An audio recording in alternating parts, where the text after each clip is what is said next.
primeiro lugar, gostaríamos de agradecer a presença da senadora Cátia Abreu. Eu mesmo estava vendo o que aconteceu nesses últimos 10 anos. Em termos de produtividade, em termos de ocupação de áreas que estavam degradadas, a variedade que nós temos hoje, no caso aqui de São Paulo, nós estamos praticamente líderes em produção de praticamente todos os produtos, quase todos eles, né? Principalmente no caso de energia, em todas as áreas. E, no meio dessa história toda, ainda parece que ainda existe uma enorme reação contra quem produz. É uma espécie de uma nuvem que não consegue se dissipar. Então, acreditamos que o código, que hoje é defendido pela senadora Cátia Abreu, pode fazer com que essas relações e essa visão possa ser melhorada. Então, é com muito orgulho que nós recebemos. Além disso, essa casa tem uma tradição e uma herança moral, como nós temos dito aqui, que é reforçada a cada momento, que nós temos a obrigação moral de cuidar da liberdade de imprensa, da liberdade de expressão, do direito de propriedade. Então, cada vez que algum desses princípios ele é maculado, nós temos a obrigação de ficar juntos. Então, eu queria que a senhora soubesse, senadora, que, até por nosso dever e por nossa obrigação, nós estamos juntos. Conte com a nossa entidade. Este tema é um tema que tem consumido bastante espaço na imprensa nacional e bastante compreensível. É um assunto novo para a sociedade. Nós temos apenas uma geração discutindo o meio ambiente. Se nós lembrarmos dos nossos pais e avós, ninguém falava de aquecimento global, de biodiversidade, mata ciliar, reserva legal, enfim. Todos esses números e esses nomes, esses termos são novatos para nós. Mas a sociedade, por ser um assunto novo, ao mesmo tempo, alguns grupos fazem um terror sobre esse assunto com a população. E eles têm uma certa facilidade para aplicar esse terrorismo, espaço para aplicar esse terrorismo. Ana Maria, prazer em revê-la, esposa do senador Marco Maciel. Eles têm espaço para implementar todo esse terrorismo na sociedade, pelo desconhecimento e pela novidade da matéria. E 2 anos e meio que nós tomamos posse na CNA como presidente, a nossa diretoria, nós resolvemos mudar a estratégia por conta de que há 14 anos, 13 anos, o debate estava na pauta, mas não conseguimos avançar.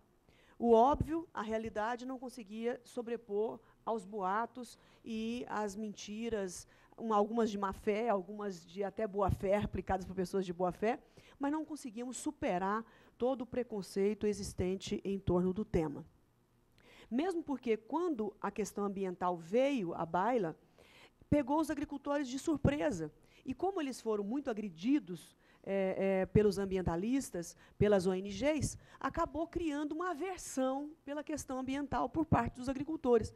Então, falar em questão ambiental era sempre uma criminalização, um castigo, uma acusação, e isso foi muito ruim, porque, na verdade, nós temos que transformar toda essa questão ambiental numa oportunidade do nosso negócio, do agronegócio, e não transformar a questão ambiental num martírio. Porque, se alguém precisa, de fato, de toda essa questão ambiental preservada, equilibrada de forma racional, baseado em ciência, em pesquisa, somos agricultores. São os que mais sofrem com o aquecimento global, são os que mais sofrem pela falta d'água, pela erosão, pela ausência da biodiversidade, o desequilíbrio da biodiversidade. Então, nós somos os primeiros a serem afetados com tudo isso.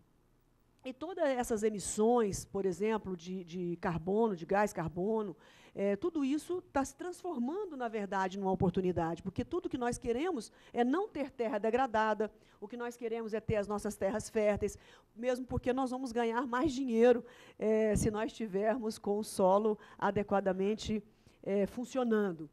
ao invés de engordar um boi, né, Rogério, em 4 anos, se a terra estiver fértil, nós vamos engordar em 24 meses. Né? Os grãos plantados ali, nós vamos ter uma produtividade muito mais alta.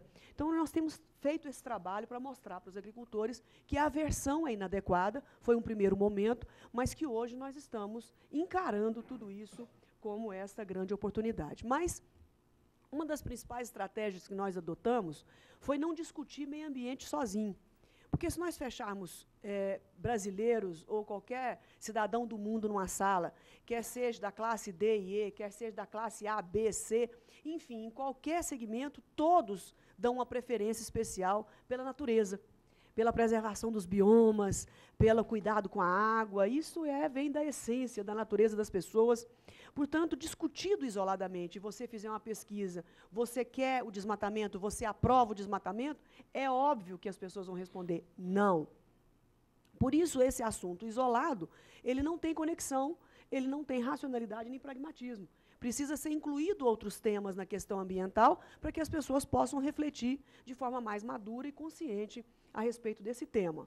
Eu brinco, às vezes, com a imprensa, dizendo que, infelizmente, o Brasil desenvolveu muita tecnologia, mas ainda não desenvolveu uma tecnologia que a gente consiga produzir sem tirar uma árvore do lugar. Essa tecnologia ainda não existe. Portanto, comida significa, sim, desmatamento. Não tem outra alternativa. Então, nós unimos a esse tema a questão histórica do país, como é que tudo isso foi construído, por que o desmatamento foi feito, né, o que originou esta grande produtividade e essa transformação que o Brasil sofreu em termos de ser a fazenda do mundo. Nós gostamos de incluir a questão social, com relação ao emprego e ao preço da comida, e os indicadores econômicos do país, se o país pode viver sem esse negócio ou não, né? Ou se nós vamos nos transformar na grande reserva legal do mundo, e encerramos o assunto por aqui. Com relação aos indicadores, apenas para repetir, todos aqui conhecem muito bem, mas apenas para lembrar, o agronegócio significa 22% do PIB brasileiro, significa 38% das nossas exportações e significa 37% do emprego nacional. Se nós pegarmos a balança comercial nos últimos 15 anos, nós vamos encontrar uma balança comercial brasileira superavitada em função exclusivamente do agronegócio, especialmente nos últimos 10 anos, 12 anos.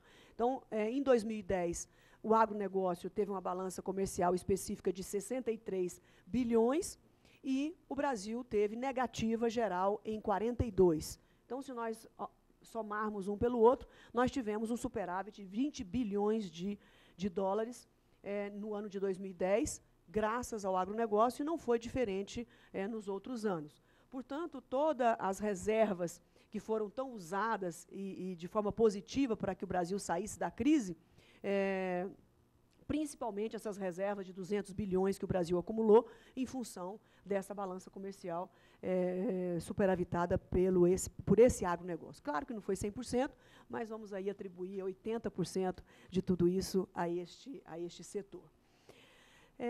Na questão histórica, na questão social, quando nós voltamos atrás, misturando uma coisa com outra, e remetemos a nossa memória a 1960, nós vamos nos lembrar que nós temos um país grande importador de comida caríssima. Nós importávamos feijão do México, arroz das Filipinas, leite da Europa, carne da Austrália.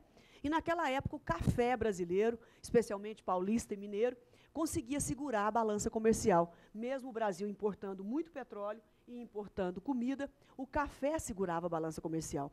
Quando, naquele período, nós tivemos uma grave crise, onde o preço do petróleo explodiu e o café começou a pedir socorro, pois não estava mais aguentando segurar sozinho esta barra, né, como dizem os jovens.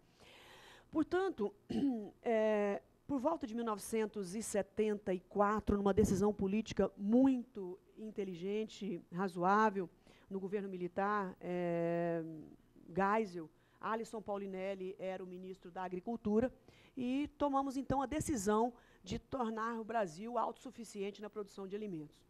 E foi uma decisão tão acertada e tão forte que, em 5 anos, de 1974 a 79, nós passamos de 20 para 50 milhões de toneladas, passamos a ser praticamente autossuficientes em 5 anos, e graças ao investimento muito forte na Embrapa. Nós implementamos em 5 anos 16 centros da Embrapa, onde nós podemos pegar toda a genética animal e todas as sementes produzidas num clima temperado, que mal e mal se adaptavam ao Rio Grande do Sul. Naquela época, uma vaca na Argentina produzia 12 quilos ano, no Brasil produzia 1, pela falta de adaptação ao nosso clima, e esses 16 centros da Embrapa foram mais do que importantes para que nós pudéssemos, então, aumentar a nossa produtividade. Nesta época, nós abrimos e descobrimos o Cerrado Brasileiro. O Cerrado Brasileiro era uma área que ninguém queria nem de herança, recebia a herança e passava para frente, porque era infértil, eram terras inóspitas e que não produziam nada. Então, tudo isso foi aberto com o financiamento, a aquiescência e o estímulo do Estado brasileiro, porque naquele período, o que era de mais importante era alimento, era comida. Em 1960, a família brasileira gastava, especialmente as classes C, C1, C2 e classe D e E, gastavam em torno de 48% da sua renda com comida. E hoje nós gastamos 18% dessa renda com comida. E só não gastamos menos porque não deixam a agricultura trabalhar mais do que ela poderia, explorar toda a sua performance.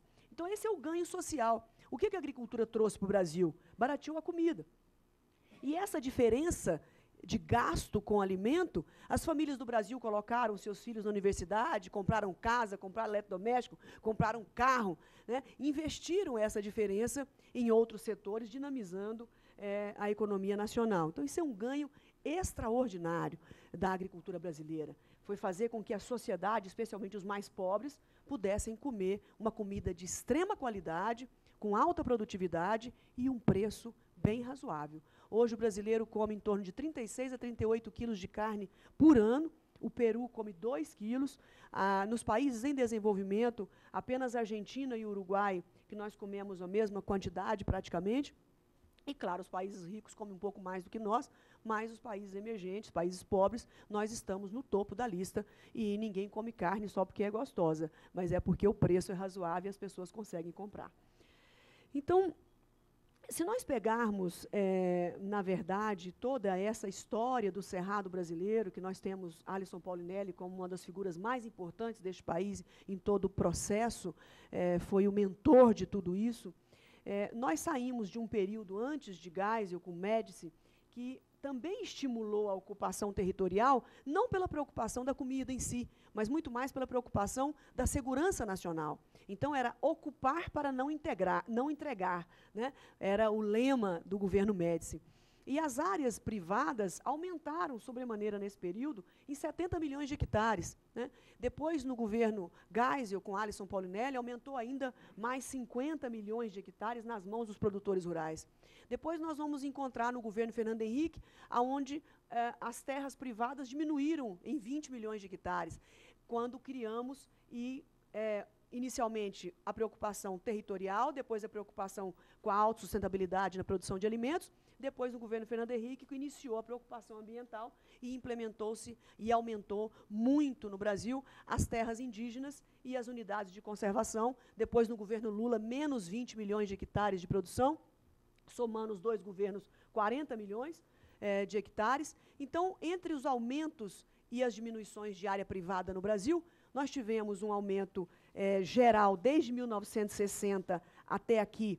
Nós tivemos um aumento de 32%, em torno de 32% exatamente de área privada no país, mas aumentamos a nossa produção de carne em 1000%, e de grãos nós aumentamos em 650% a produção no país. Isso graças à produtividade. Então, se nós pudéssemos ver um gráfico do aumento, da variação da terra privada, ele é praticamente estático, mas a produtividade vai lá em cima. E isso nós chegamos à seguinte conclusão: se nós produzíssemos a mesma quantidade de grãos de hoje, com a tecnologia lá de 1970, nós precisaríamos do dobro de terra. Então, isso é a poupança verde, a poupança agrícola que o Brasil construiu ao longo de todo esse tempo.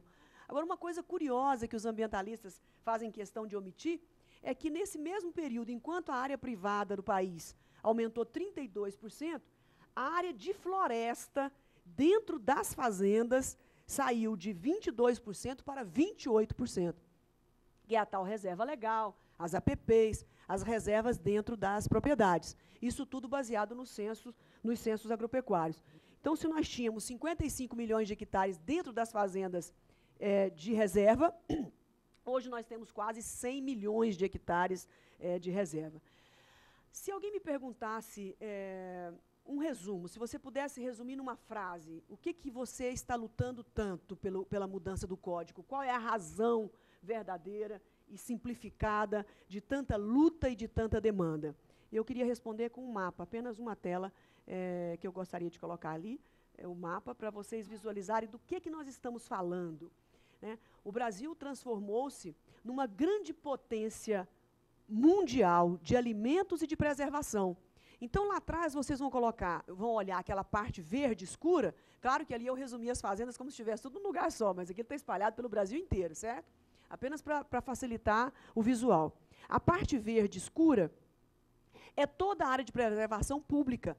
Terras indígenas, parques nacionais, estaduais e municipais, terras devolutas do INCRA, áreas de marinha, áreas de exército, enfim, áreas de cidades que chegam a 12% praticamente do país.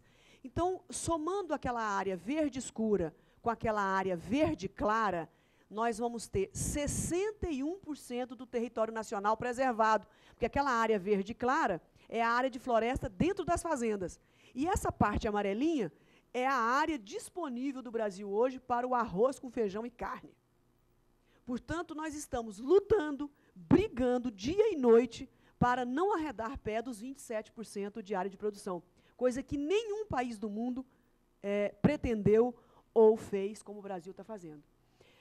Então, se alguém disser assim, Kátia, você quer aumentar um pouquinho a área de produção? Neste momento, não. Neste momento, eu estou lutando, colocando as mãos nas paredes para nós não sermos emparedados e diminuir a área de produção.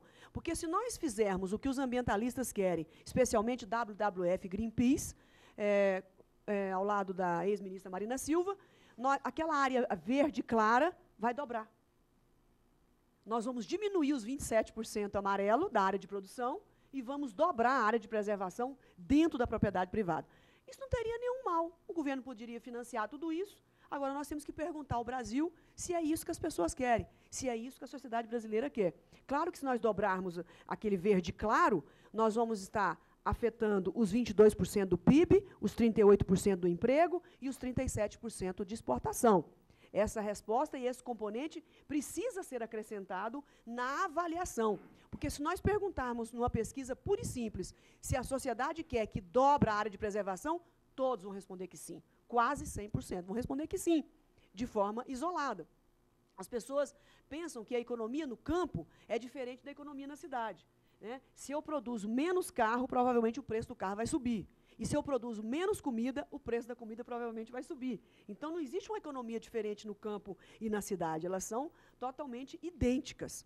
Então, na verdade, o que nós estamos defendendo nesse embate todo é justamente essa questão de manter esta área de produção e não aumentar nem um milímetro, desde que as próximas gerações vão se preocupar com tudo isso. Mesmo porque esses 27% que nós estamos produzindo hoje, se nós aplicarmos toda a tecnologia existente, disponível no mercado, nós poderíamos aumentar, dobrar ou até triplicar, quase triplicar a produção de gado, de bovinos. Né? Hoje nós produzimos 1 por hectare, nós poderíamos produzir até quase 3 por hectare, e nós poderíamos também quadruplicar a área de produção de grãos, sem desmatar nenhuma árvore, nesse mesmo espaço.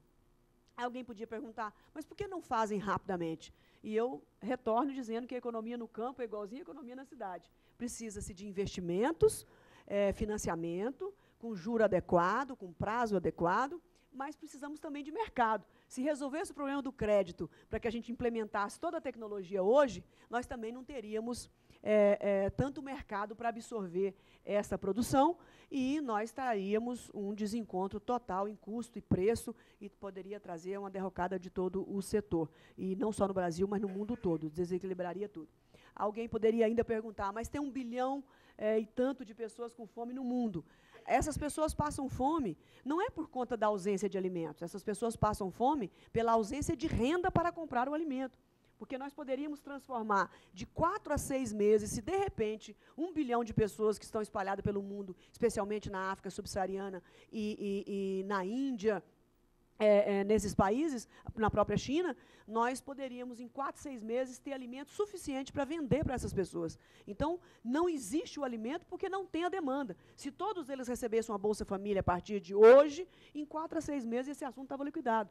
Teria alimento à disposição com tranquilidade, sem faltar.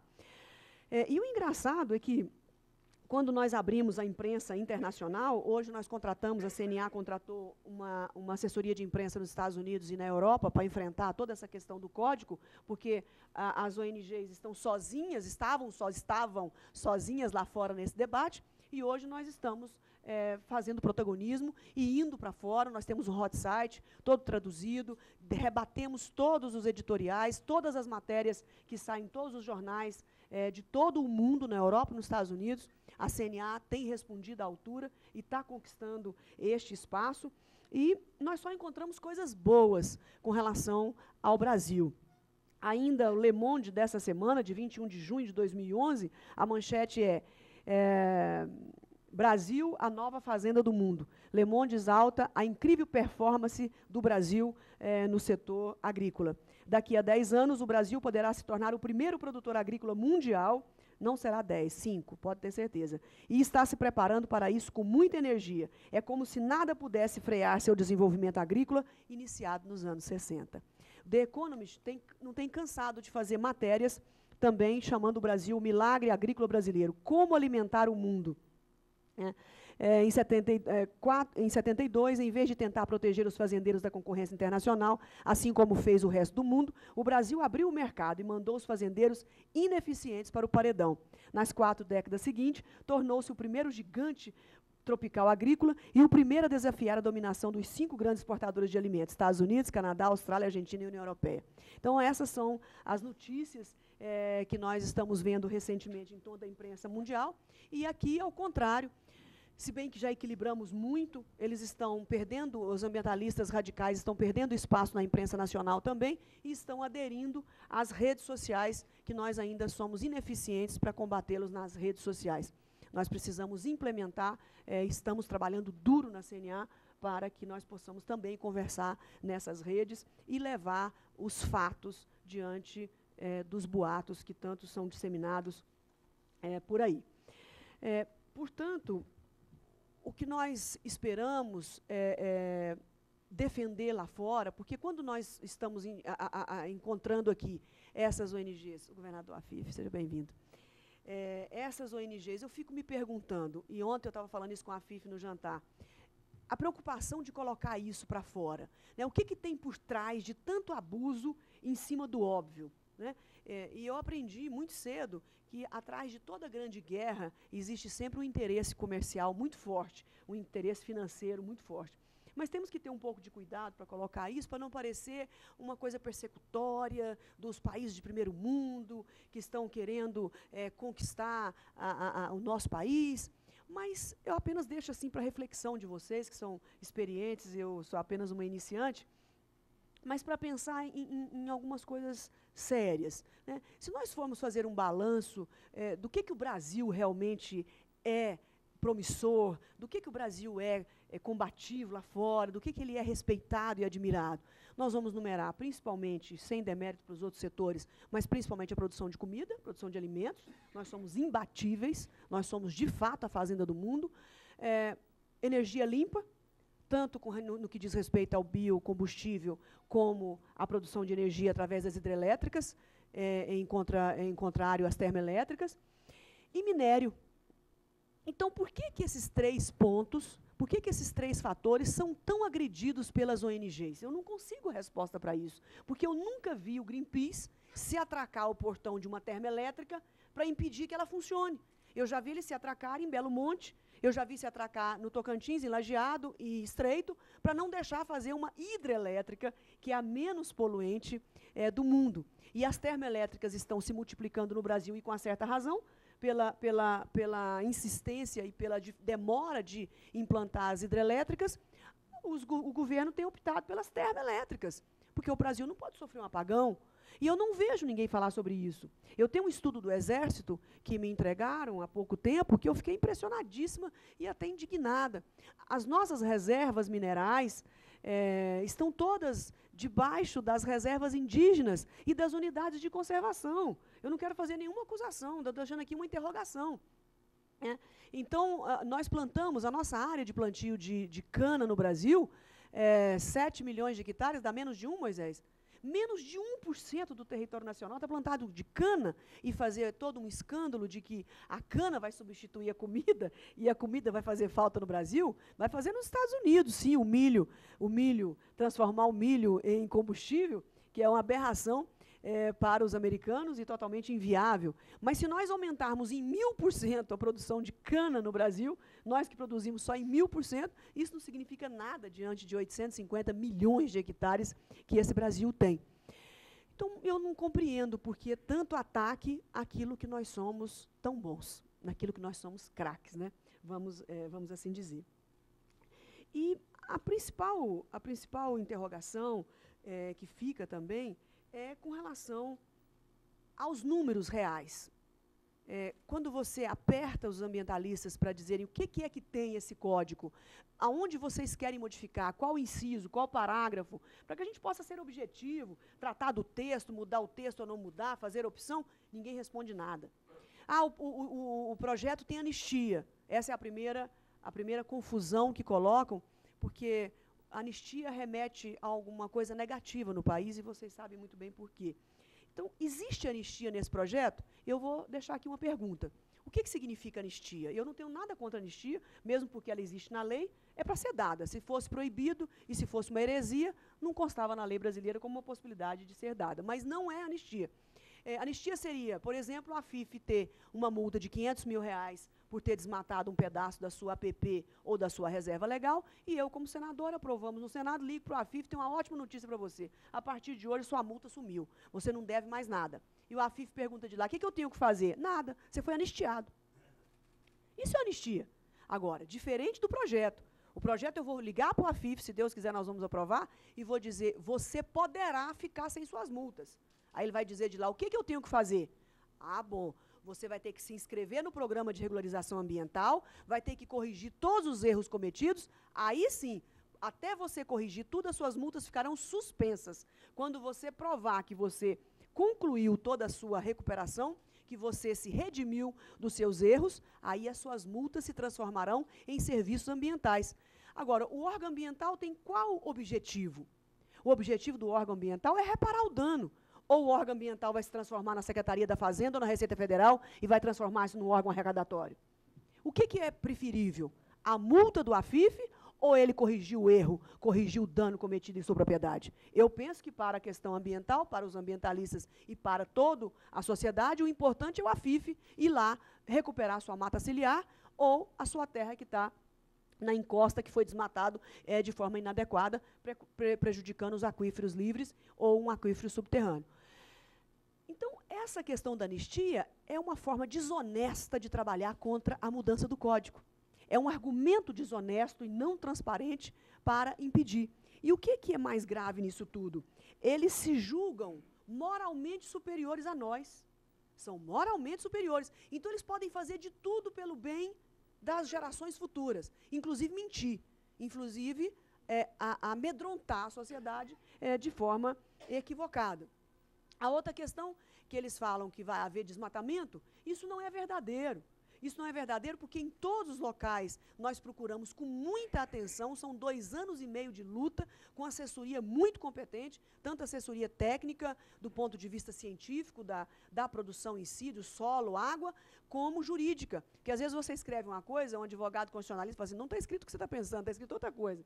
Nós tivemos o cuidado de unir essas duas consultorias permanentemente para estar escrito aquilo que nós realmente queremos, não tratar de desmatamento. Tanto que quando isenta a pequena propriedade até 4 módulos, não terá reserva legal, o texto é muito claro ao dizer, desde que não haja novos desmatamentos. Ah, mas agora vão fracionar as propriedades. O inciso é claríssimo. Em caso de fracionamento, um pai morreu, dividiu a terra dos filhos. O que vai valer é a matrícula inicial da reserva legal e não a matrícula adiante. Portanto, não pode haver novos desmatamentos. O texto é claríssimo ao dizer, olha, Rogério, você está produzindo aí uma suinicultura na beira do rio? Tô. Pode ficar aí quietinho, que eu vou aí ver se tem algum risco, algum dano. Se tiver dano, você se recupera, você faça o tratamento dos dejetos e você pode ficar aí. Mas não aumenta não, tá? Está escrito lá. Não aumente, não desmate mais do que já estava. E aí eu fico lembrando, desde o desenvolvimento, quando as pessoas deixaram de ser caçadores, né? Na história a gente estuda isso todos os dias, deixaram de ser nômades caçadores e passaram e se fixaram nas terras, nas margens do rio Tigre e Eufrates, e aonde iniciou toda a civilização e a produção de comida no mundo. Passando depois para o rio Nilo, e vamos nos outros rios da Europa, Danúbio, Reno, Tamisa, Douro, Pó, na Itália, todos esses rios foram habitados em suas margens. Então, na verdade, o que precisa prevalecer é o bom senso e a técnica científica.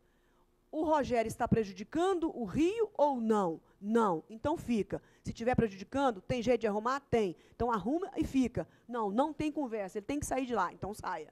Então, não tem que ser bom para o Rogério, para os produtores rurais ou para os ambientalistas. Tem que ser bom para o Brasil.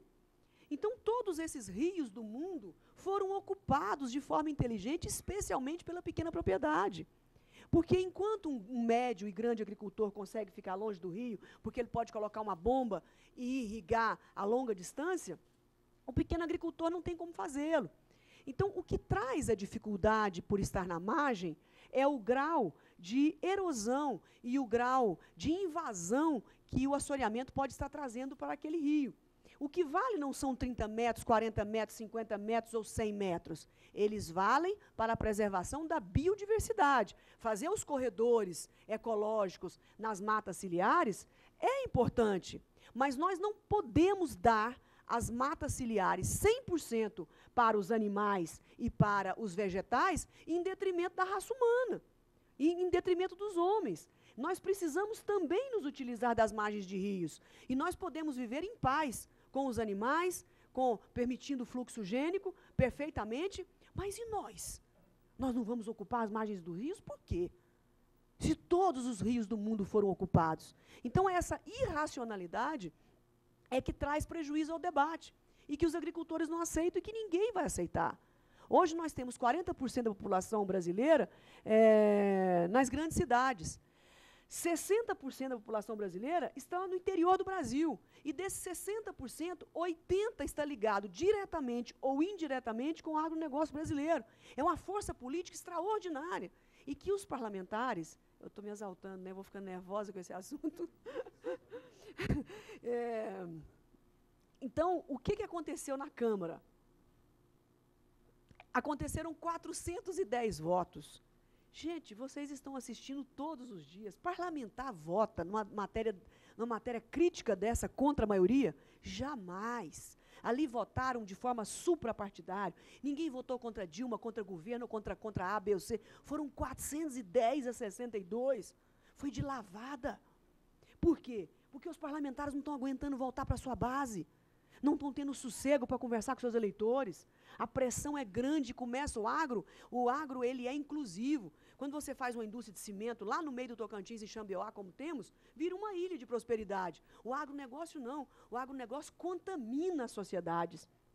Tudo gira em torno dele. Tanto que quando tem uma safra que foi prejudicial em determinado ano, o comércio sofre absurdo, as prefeituras não arrecadam nada, os estados do interior não arrecadam nada, porque o agronegócio ele contagia as pessoas, de forma direta ou de forma indireta.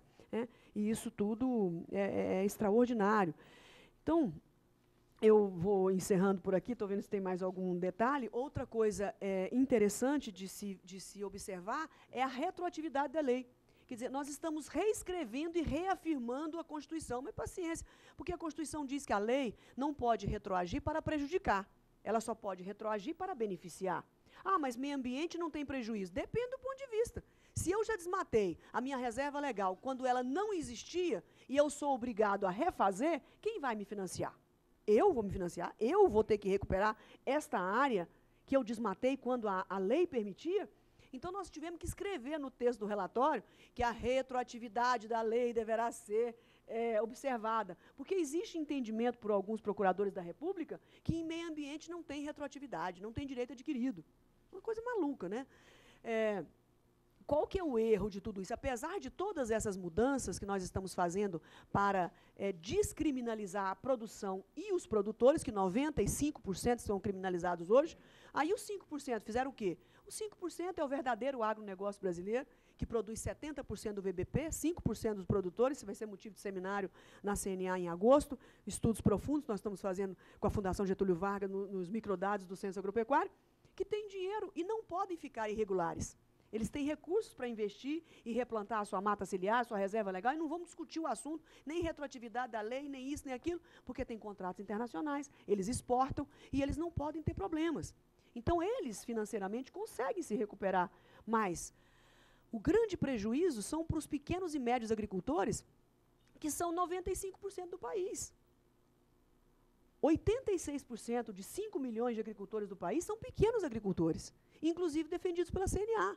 56% dos meus associados na CNA são pequenos agricultores, altamente produtivos, de Santa Catarina, de Rio Grande do Sul, do Paraná, enfim, em vários lugares do país, né, que estão produzindo. Então, nós temos a agricultura familiar, que também está num prejuízo absurdo, medonho. A grande maioria dos assentamentos da reforma agrária estão instalados nas margens do rio.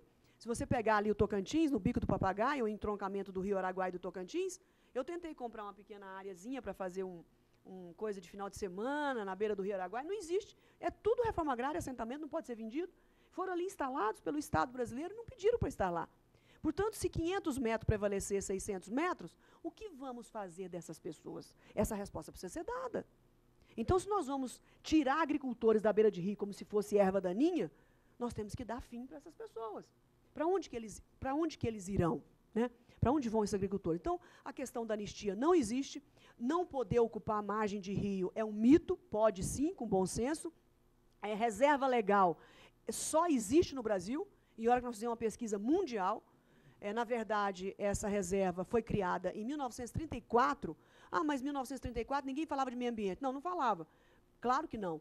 Mas naquela época o mundo era tocado a carvão a lenha. Então essa reserva era muito mais em função de preservar madeira para ser queimada e não faltar matéria-prima para a energia, e que depois, do dia para a noite, foi transformado numa reserva ambiental, sem nenhuma conexão científica, sem nenhuma conexão ambiental, porque não permite as reservas legais, tipo um xadrez, cada um com um pedacinho em algum lugar, não permite fluxo gênico e, portanto, aquilo não vai dar em nada.